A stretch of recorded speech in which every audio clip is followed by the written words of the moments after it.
সম্মানিত দর্শক শ্রোতাবৃন্দ, খবরিকা ও যুগান্তরের ভাষার আবৃত্তি অনুষ্ঠানে এখন কবিতা আবৃত্তি করবেন আবৃত্তিকার ইলমা আলম চৌধুরী।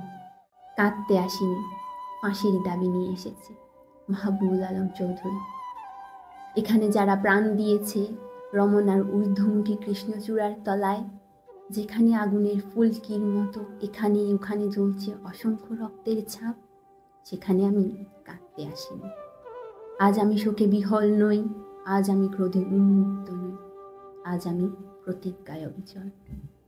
যে শিশু আর কোনোদিনও তার পিতার কোলে ঝাঁপিয়ে পড়ার সুযোগ পাবে না, যে গৃহবধূ আর কোনোদিনও তার স্বামীর প্রতীক্ষায় আঁচলে প্রদীপ ঢেকে দুয়ারে আর দাঁড়িয়ে থাকবে না, যে জননী খোকা এসেছে বলে উদ্দাম আনন্দে সন্তানকে আর বুকে জড়িয়ে ধরতে পারবে না, যে তরুণ মাটির কোলে লুটিয়ে পড়ার আগে বারবার একটি প্রিয়তমার ছবি চোখে আনতে চেষ্টা করেছিল, সে অসংখ্য ভাই বোনেদের নামে আমার হাজার বছরের ঐতিহ্য লালিত।